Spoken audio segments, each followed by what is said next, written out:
Hey, and welcome to this episode. Today I would like to give you a small overview about positivism and post-positivism in social theory. Let's start with positivism. The term refers to the fact that findings that claim the character of knowledge are limited to the interpretation of positive, meaning actual, sensually observable and testable evidence. Positivism is an approach in social theory that emphasizes the use of methods from natural sciences and to adapt them in social sciences. It focuses on empirical evidence to understand and explain the phenomena in the world. I will now explain you some of the key features of positivism. First, the assumption of the world. Positivists claim that the world out there exists independently of our mind and that we can have access to it by using scientific methods for observation. Second, the scientific methods.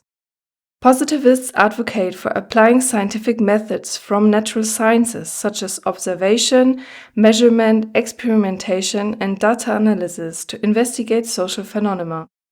In their research, they are developing hypotheses to test them. They are generally searching for causal relationships such as A leads to B. They are convinced that objectivity exists and therefore they claim the separation between object and subject. They strive for this objectivity in their research by maintaining a neutral standpoint and by not doing subjective interpretations. Positivists believe that knowledge derives from observable facts and data. They try to understand regularities. And by understanding the underlying regularities in natural and social phenomena, positivists believe it is possible to predict future and to some extent control or influence it. Positivist claims should be verifiable through empirical evidence. Moreover, positivists should also accept the concept of falsification, meaning that scientific theories and hypotheses should be subject to potential disconfirmation through empirical testing. The quantitative data. Positivism often relies on quantitative data such as statistical information and numerical measurements, as it facilitates systematic analysis and comparisons. While positivism has been influential in shaping the development of modern science and is still the status quo today, it has also faced criticism. Some critics argue that it is reductionist and neglects important aspects of human experience, such as subjective meanings, emotions, and cultural context. Additionally, it may not be suitable for addressing certain philosophical questions or issues that fall outside the realm of empirical observation and quantification. For me, the main problem is that most positivists do not realize that as researchers they are not free from having a social influence on their research and often do not question this power of knowledge production. Nonetheless, positivism remains a significant perspective within the scientific and social research communities. Finally, it should be noted that positivism is a broad field and that in the social sciences there are various branches that unite under it, such as rationalism, realism, neorealism, and others. Let's go on with post-positivism.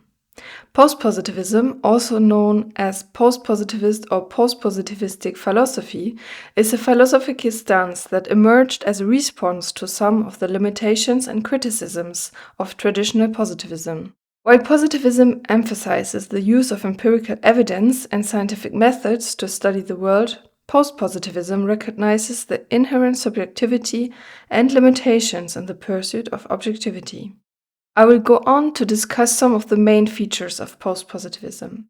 But before doing so, I would like to mention that there are also different branches within this field. While constructivists claim that there are phenomena that are socially constructed because they are not material, such as the concept of power, post-structuralists, for example, claim that there is nothing out there that is not touched by discursive construction because you can only access it through language. For more on this, have a look at my introduction to post-structuralism. So now to the key features of post-positivism. First, post-positivists acknowledge the subjectivity of the researcher. They recognize that human observations and interpretations are influenced by their subjective experiences, cultural backgrounds, and theoretical perspectives. They argue that complete objectivity is unattainable and that researchers must be aware of their biases and assumptions. They therefore reject the possibility of absolute truth or universal knowledge. Post-positivists argue that knowledge is contingent, unlike traditional positivists who seek to discover universal laws and absolute truths. They emphasize the importance of multiple perspectives in understanding complex phenomena. Post-positivists stress the importance of critical reflection on research methods, data collection, and interpretation. They believe that researchers should be open about the limitations and potential biases of their studies. Post-positivists advocate understanding phenomena within their specific contexts. They reject the idea of a detached, neutral observer and stress the importance of recognizing the interplay between the observer and the observed. In terms of methods, post-positivists tend to use qualitative methods, but also mixed methods, combining quantitative data with qualitative analysis to gain a deeper understanding. The final point is the role of theory. Post-positivists emphasize the role of theory in shaping observations and interpretations. They believe that theories are not simply passive tools for explaining facts, but actively influence the construction of knowledge. Overall, post-positivism seeks to address the limitations of traditional positivism by embracing the complexity and uncertainty inherent in human knowledge. It allows for a more nuanced understanding of the world, while still valuing empirical evidence and systematic research methods. Post-positivism is particularly influential in fields such as sociology, anthropology, education, and political science, where researchers study complex human behavior and social phenomena that cannot be explained by simple and sometimes dangerous cause and effect relationships. Both approaches are understandable in their own logic. It is only important to know what is behind them and how one positions oneself. Thank you for joining me on this little trip. If you have any questions or comments, please feel free to share them with me.